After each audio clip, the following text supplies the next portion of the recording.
Pronto, agora foi.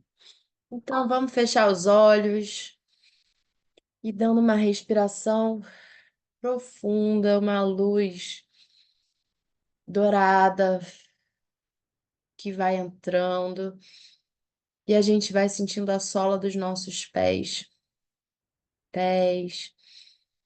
Inspira, vai expandindo todo o corpo e expira, subindo essa energia pelas batatas da perna, pelos joelhos, trocando a energia, inspirando novo e expirando o que não serve mais, subindo agora os quadris, as coxas, inspirando a vida e expirando a mágoa, tirando do seu corpo, subindo pelo baixo ventre, pelos ovários, inspirando amor, esvaziando a dor. Inspirando, enchendo todo o corpo, pulmão, barriga, expirando as dores. Inspirando a abertura do pulmão, do coração, das costas, enchendo todo o corpo, expirando as mágoas.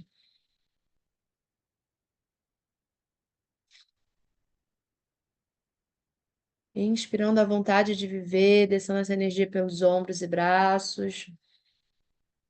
Expirando a tristeza. Inspirando a alegria de viver, subindo pela garganta, maxilar, boca, nuca. Expirando as palavras não ditas. Inspirando, levando o oxigênio para toda a face do rosto. Expirando os maus pensamentos. Inspirando, enchendo o cérebro de bons pensamentos. O topo da cabeça. Expirando os maus pensamentos. Se sente no centro do seu corpo. Inspira profundamente, mandando ar para onde precisa. E expirando qualquer dor. Trazendo essa consciência. Inspirando alto amor.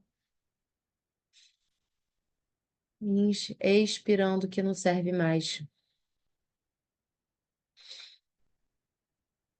Inspirando energia vital, expirando o que não serve mais. Expirando novo, inspirando novo e expirando com a boca e soltando todo o ar.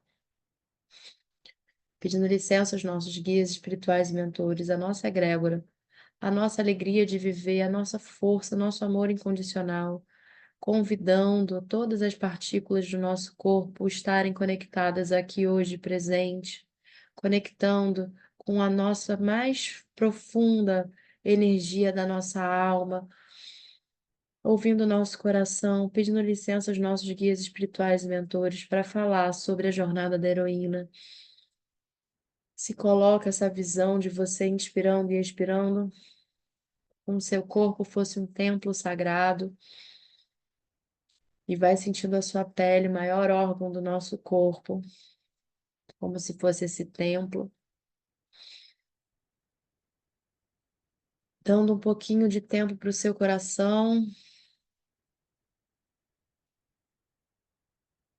com seu ritmo interno, te convidando a essa escuta interna, essa energia do amor incondicional que surge dentro de nós. Convida o seu nome, a sua presença, toca no seu corpo, alisa uma mão na outra. Eu sou, eu sou, eu sou meu templo sagrado. Eu sou um templo sagrado. Eu sou um templo sagrado. E vamos voltando devagar, sentindo o peso do seu corpo, a sua respiração, os seus cabelos, as suas pernas, onde você deseja tocar. Inspirando, tendo essa conexão com o sagrado. Inspirando, tendo essa conexão com o nosso coração. Chamando a nossa presença para falar hoje sobre o anseio urgente de reconexão com o feminino, que é a partir da descida para nós, mulheres, deusas, de quando a gente faz essa descida do submundo e percebe que tem alguma coisa errada. A gente vai falar hoje dessa necessidade dessa conexão e necessidade de nos vermos como templos sagrados. E aí, vocês podem estar de olhos abertos ou fechados, mas eu pergunto e peço que imaginem a sua vulva, a sua ione, a sua buceta, que é uma palavra horrível, xereca, vagina, né? Tantos nomes vulgares. Para quem não sabe, buceta é o que guarda a espada. Então, por muito tempo, muito foi usada essa palavra para falar desse termo que a gente vulgariza tanto, né? E tem até medo de falar. Vulva é um bom nome, esse portal.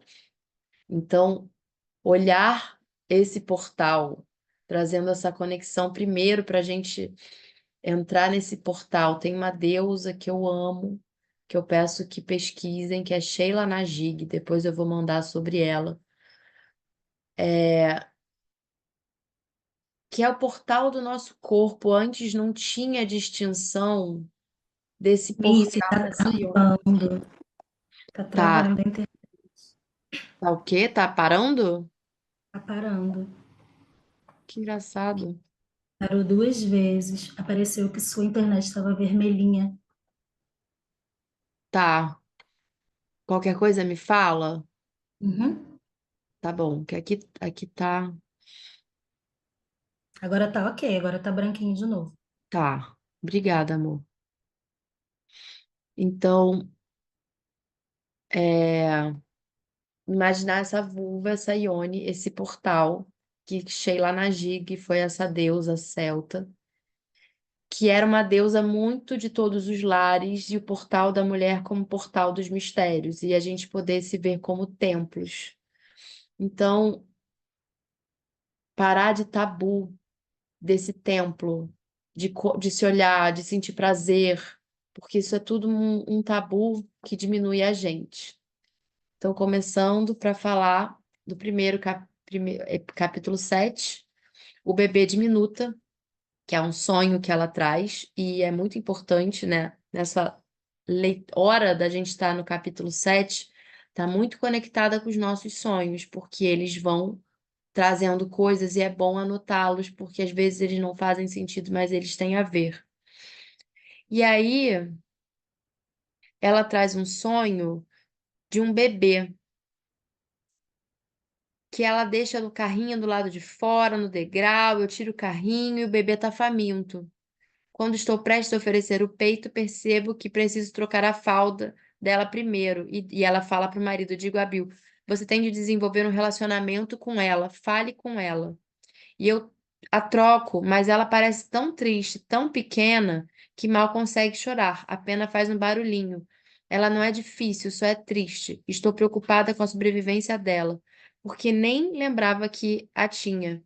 O leite escorre pelo meu peito esquerdo, enquanto ela chora.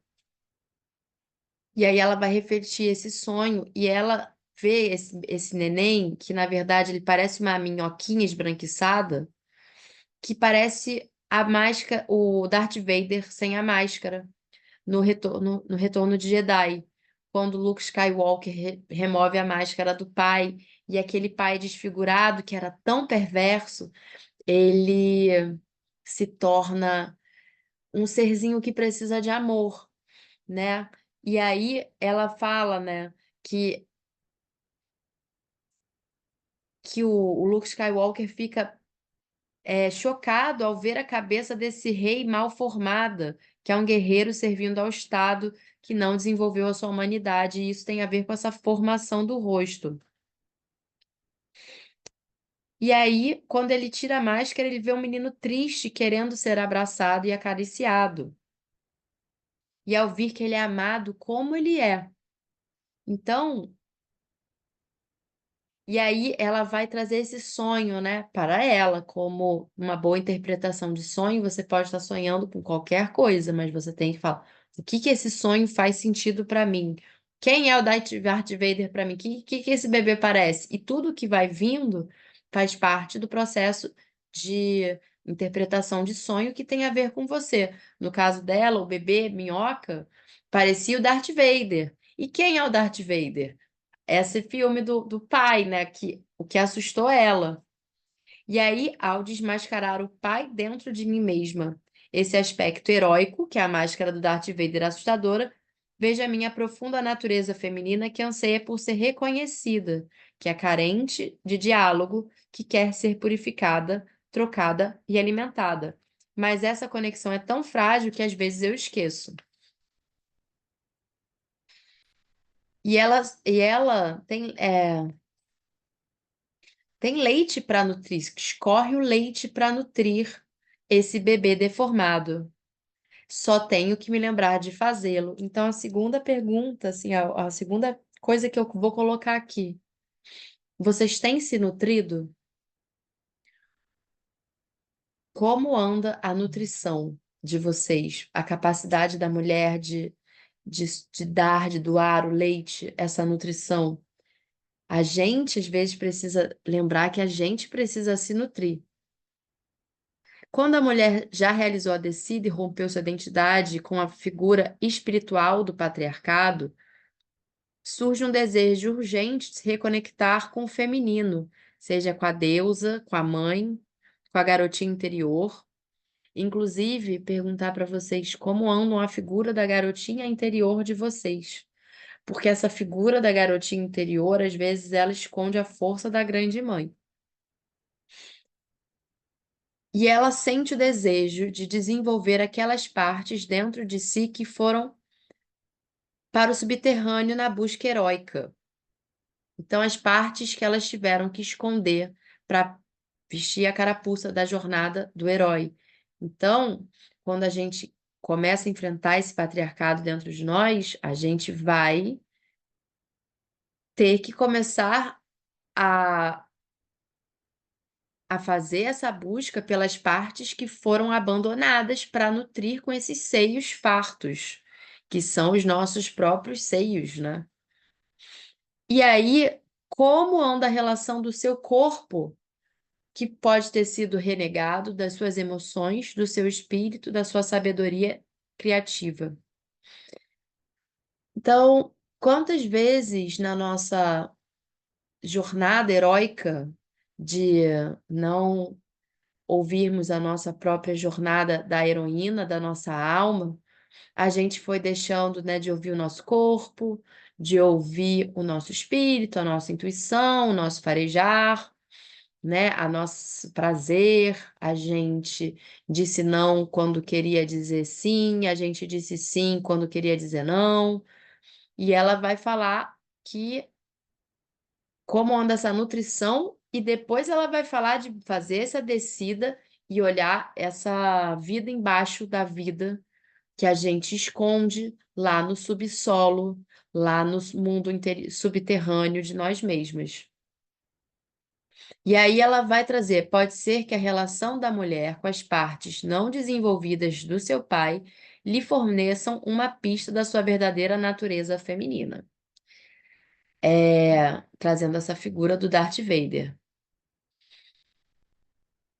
E vou até ler e depois vou trazer a reflexão. Se a mulher passou por muitos anos afinando o seu intelecto e o seu domínio do mundo material, ignorando as sutilezas do seu conhecimento corporal, ela pode agora se lembrar de que o seu corpo e o espírito são um só.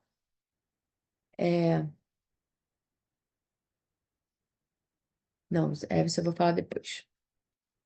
Eu preciso que vocês olhem um pouco para a figura do pai de vocês, que nem o Darth Vader.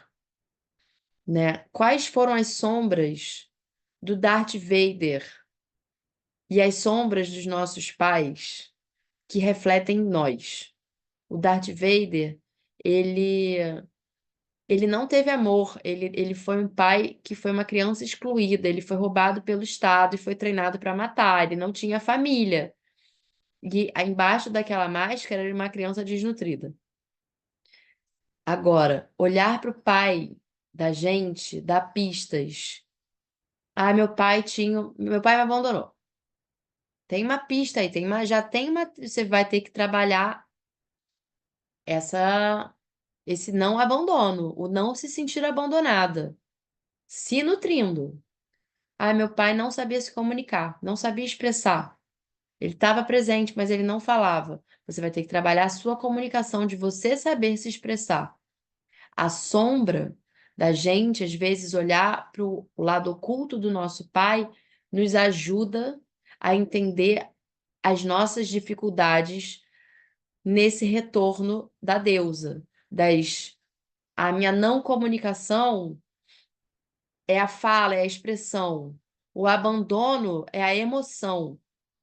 Então, olhar para esse lugar e começar a trazer essa figura do pai, essa sombra que faltou.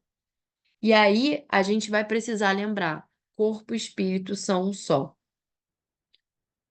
Se você ignorou suas emoções enquanto servia as necessidades da sua família ou da comunidade, ela pode agora começar lentamente a recuperar o que sente como mulher. Os mistérios do reino do feminino surgirão em seus sonhos, em eventos sincrônicos. Raíssa estava falando aqui comigo, né? A música que apareceu para ela. Cara, isso é campo. Quando a gente está aberta para a cura, o campo traz o símbolo para a gente transmutar, para a gente transformar, para a gente fazer a função transcendente, que é a cura da consciência com o inconsciente, e aí isso gera o campo. O campo é quando as respostas começam a vir porque a gente está aberta. Os sonhos são respostas do nosso campo inconsciente. Então, a gente trazendo desse inconsciente para a gente conseguir entrar em contato com essa energia da alma. E a alma é quem tem a resposta. A nossa alma que vai ter a resposta para o caminho certo. A nossa alma, o nosso sentimento, dá voz a esse sentimento. Isso foi porque teve essa ruptura, né? O patriarcado, a ruptura com a mãe, a ruptura com o feminino, de corpo e espírito. O corpo ele é sujo para o espírito. Então, o espírito é longe de nós. A religião é longe de nós. Nós não somos mais deuses. Eu sou. Eu sou é um mantra que fala eu sou Deus. Eu sou a fonte divina. Eu trago para mim esse poder. A igreja queimou bruxas durante muitos anos. Por quê? Porque elas rezavam, elas conheciam as ervas. E aí, a instituição religiosa, não sou nada contra religião, instituições religiosas, mas a instituição religiosa, falando principalmente da Igreja Católica, porque tem muita história disso, faz a igreja, a instituição afasta você de Deus, quando na verdade nós somos Deus. O corpo é um templo, corpo e espírito andam juntos. Como eu sinto quando o meu corpo reage? Durante muito tempo eu não ouvi o meu corpo. E aí eu lembro que tinha uma amiga falsa que me ligava, né? Aí a minha amiga ligava, tava o meu telefone, meu corpo virava. Eu não conseguia chegar perto. Tinha um namorado abusivo. Meu corpo saía porque eu não conseguia ficar perto. Candidíase, o meu corpo, a vulva, a Ione, o nosso portal chora porque a gente não coloca limites. Endometriose, você está tentando agradar a todos, porque a sua conexão com o feminino está muito equivocada. Então você está na polaridade masculina tentando que os outros se convencer alguém. E esse corpo, templo, que às vezes a gente precisa tocar os nossos seios, ouvir se eles estão bem, né? Tocar o nosso corpo para entender a nossa saúde, os cabelinhos arrepiados, as nossas emoções, relação. eu-vós com as espécies era a relação com a natureza.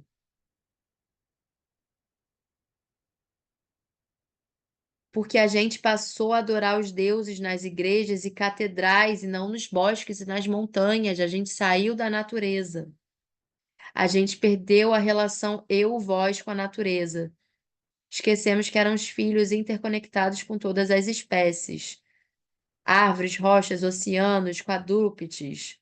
A partir desse descaso pela santidade da natureza veio a negação da santidade do corpo. O corpo não é santo, o espírito está longe, a gente precisa ir para o templo e o espírito ele ainda é tão elevado que a gente perde o espírito.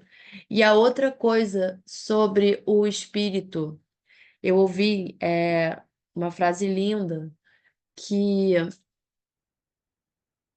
que eu não lembro que tribo indígena falava sobre isso. Não existe a palavra natureza, porque eles são a natureza. Então, como existe uma palavra que eles representam o todo, então não tem essa distinção. E é sobre isso.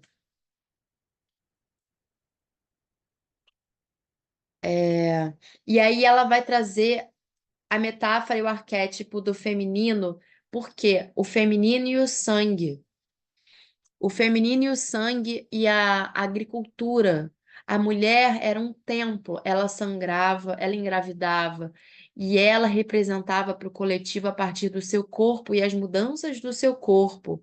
Só que, e, e era tão bonito, as mudanças do corpo e o ciclo, a ciclicidade da agricultura nas antigas tradições pré-medieval, pré-Idade Média, bastante pré, que a mulher sangrava todo mês, era o reloginho daquela comunidade, até a menopausa. E isso é lindo. Quando novamente parava de sangrar, que não era por gravidez. E era considerado admirável, porque se acreditava que na menopausa a mulher retinha o sangue no corpo. Dessa vez, não para gerar um bebê, mas para produzir sabedoria. E olha só, né, a gente, quando as mulheres estão na menopausa, ninguém vê a mulher como um templo de sabedoria, como esse lugar de poder partilhar. Ela fica velha, ela perde, né, o seu lugar, mas existia esse lugar, existe esse lugar que a gente precisa resgatar, o das mulheres sábias. E esse é o sentido da sacralidade na matéria. E aí ela vai trazer que durante a Idade Média e a partir da Revolução Industrial, com a deificação da máquina, corpo físico, tanto das mulheres quanto dos homens, assim como a Mãe Terra sofre um abuso sexual e físico. A Mãe Terra passa a ser estuprada, né? Depois da Revolução Industrial, as grandes máquinas, o que acontece com a Terra, a natureza, ela vai para um lugar assim de produto de massa, né? De carvão, de tirar só o que é necessário. E, e aí a cultura passa a ser guiada pela ganância humana. E o aviltamento do corpo feminino vem sendo expresso em tabus culturais e religiosos em torno da menstruação, que torna o sangue sujo, do parto e da menopausa, mas também se reflete nas estatísticas que documentam os casos de estupro, incesto e pornografia. Começa esse lugar do estupro, do incesto e da pornografia. Queria tentar colocar isso aqui. Peraí. Os horários. Eu acho que eu esqueci de marcar com a irmã, porque ela tinha marcado. Tentar botar aqui um. E ela marcou na minha. E antes dela era no centro, aí ela perguntava pela minha. Deixa eu ver se pega aqui. Um segundinho, gente. Os meus vizinhos falam muito alto. Ah. Vamos ver se vocês me escutam. Vocês estão me ouvindo?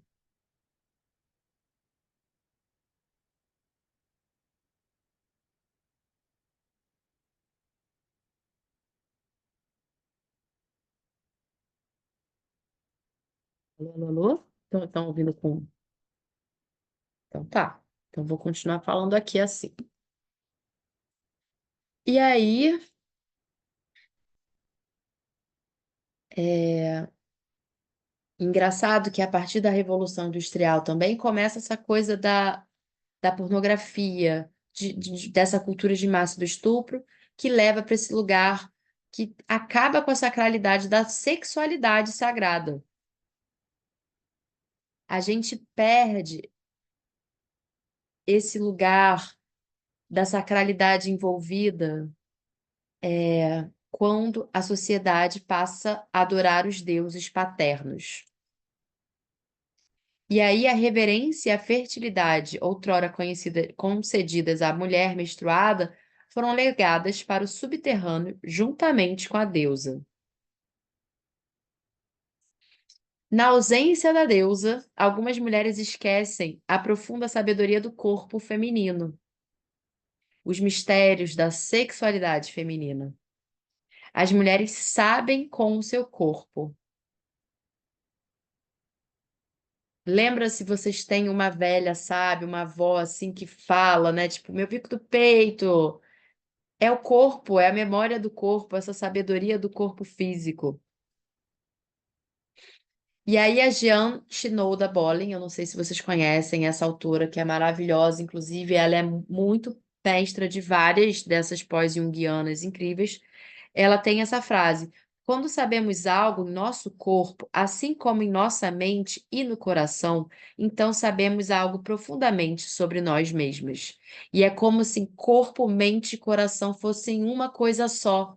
E a gente afasta a nossa mente do nosso coração e do nosso corpo, e ela não fala daqui, mas do nosso útero, que é tudo uma coisa alinhada. E a gente precisa, às vezes, colocar essas coisas afastadas para não se conectar com essa força que é essa totalidade da gente se sentir inteira. Aí ela vai falar da perda da sexualidade feminina, que está associada quando o homem descobre que tem um papel na procriação e a mulher perde esse espaço. E aí começa o patriarcado, e aí a mulher começa a gerar esses filhos. Embora o homem precise da mulher, o homem tenta manter o poder dela sob controle, legislando contra o uso livre do seu sexo para que ela não comprometa a frágil, resistente estrutura social da nossa sociedade patriarcal. Para proteger sua descendência patrilinear, seu filho deve ser o filho do pai e não o filho da mãe. Aí, nisso, é quando a mulher perde todo o seu poder. Aí ela vai trazer sobre a sociedade celta, que como é que vai fazer essa transferência, né, de poder? Eles vão inventar mitos que vão deixar de uma forma horrorosa e pavorosa essa descendência da sociedade matrilinear, para tirar o poder sexual da mulher, que era considerado perigoso, insalubre e assustador. E aí, Jean Marco, que acho que é um historiador, conta que quando a grande mãe celta Rhiannon foi empurrada para o subterrâneo, ela tomou a forma de javalis ou de uma porca branca. E aí todos tinham medos dessa figura, dessa deusa Rhiannon e dessas sementes que as lendas deixaram como se fossem um legado da grande mãe, da grande deusa. Porque mesmo a mitologia, a igreja, as novas histórias querendo trazer novas histórias sobre a força dos deuses patriarcais, essas figuras da grande deusa, elas sobrevivem ao longo das histórias, em lendas, em pequenas coisas. Assim como, eu não sei se vocês já viram um filme maravilhoso que é As Brumas de Avalon. No final das Brumas de Avalon, tem uma história da a grande sacerdotisa vê que a grande deusa, a mãe, está escondida na figura de Maria.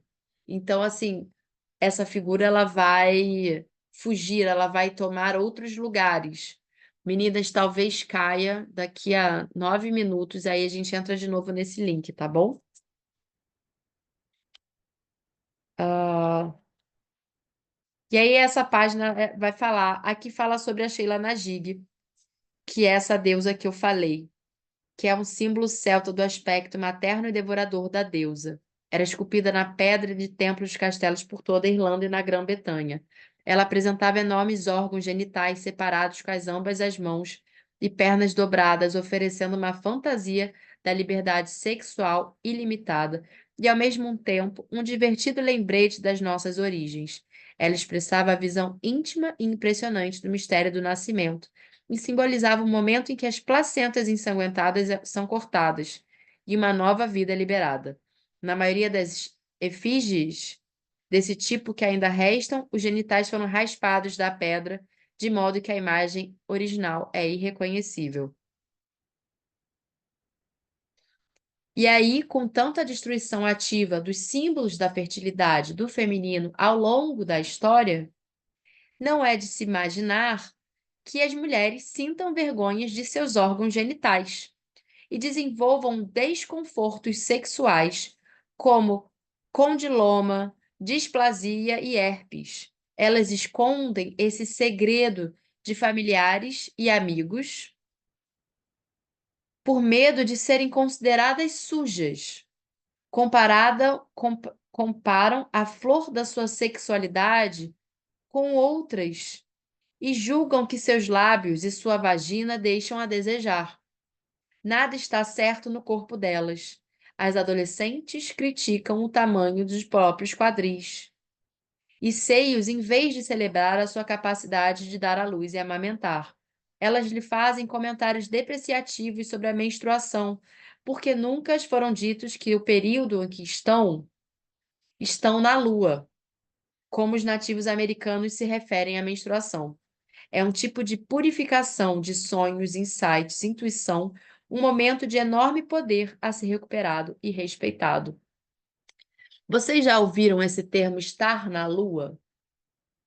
Esse é um termo usado pelos nativos americanos.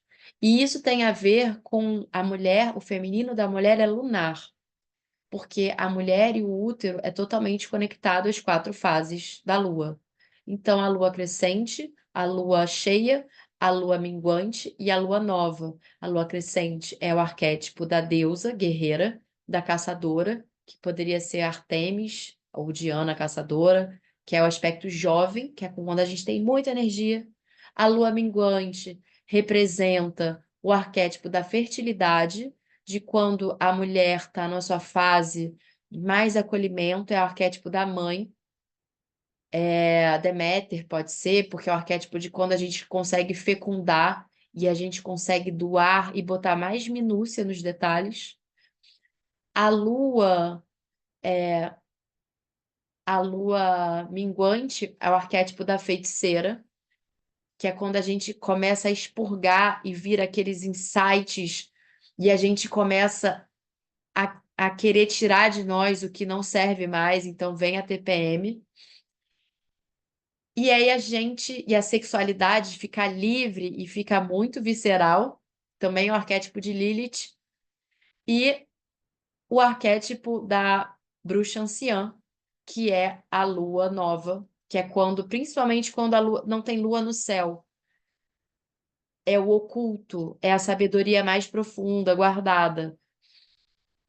São 4 fases, óbvio que a nossa menstruação às vezes vai vir na lua crescente. Eu adoro menstruar na lua minguante para a lua nova, mas isso fala da gente, né, e das águas, né, quando a gente está menstruada na lua cheia, como a gente muda, porque a lua cheia ela é uma expansora de muitas emoções, né? Tanto é que os mares sobem com essas luas, e quando a gente entende. Por isso que os indígenas americanos, eles falam, ela tá na lua. E ela tá na lua também significava que era um tempo da mulher estar recolhida, para poder sonhar, para ouvir esse portal interno. E aí ela vai falar sobre mensagens familiares sobre o corpo feminino. Essa é uma história que é impressionante, como o nosso corpo, ele pega a memória das falas e das críticas e das censuras e da castração feminina de uma mulher que ela tem 35 anos, que tem um corpo com mais de 90 quilos.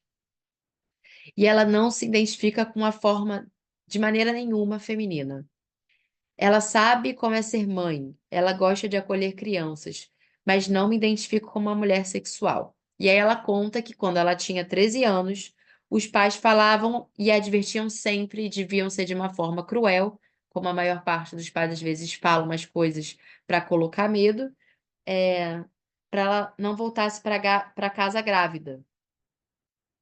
Senão ela não ia ter casa. E aquilo foi entranhado nela. E aí, no primeiro baile de escola, que um menino bonitinho chama ela para dançar, ela fica com tanto medo dessa sexualidade que ela fala: Você é muito baixinho para mim.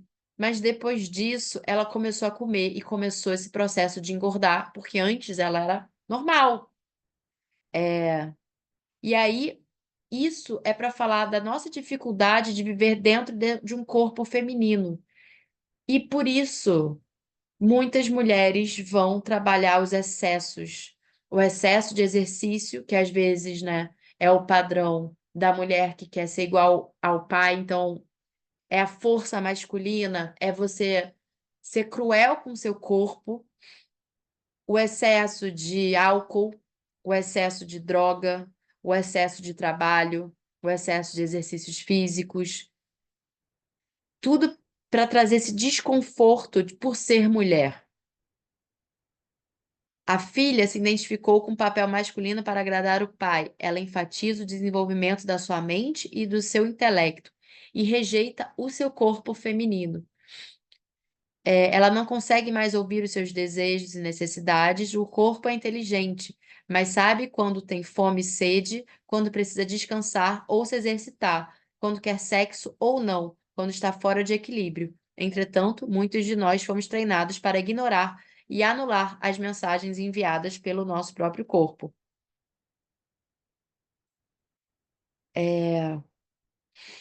Teve uma vez que eu tive uma hérnia, eu tenho uma hérnia, e eu trabalhava e agia e fazia exercício até que um dia eu fiquei de cama. E aí eu descobri que eu estava há muito tempo com a hérnia reclamando. E eu não parei, sabe? Então, assim, quantas vezes a gente está com dor e não para? Ou a gente faz para agradar, né? Você não quer fazer regime, você tá bem, ou você quer porque você quer ficar melhor. Você não quer fazer exercício para você ter que agradar. Você quer fazer exercício para você ter disposição. Então, entender a relação do corpo. Eu quero fazer sexo sim, porque hoje eu estou com uma pombagira querendo transar maravilhosa. Não porque eu quero agradar o outro. Não porque eu quero que eu preciso de amor e eu só assim eu vou conseguir amor. Então a gente precisa encontrar os equilíbrios de ouvir essa escuta interna. Meninas, vai cair. Eu vou desligar aqui e a gente entra no mesmo link, tá bom? Então tá bom. Vou desligar aqui. Beijo, beijo. Até já.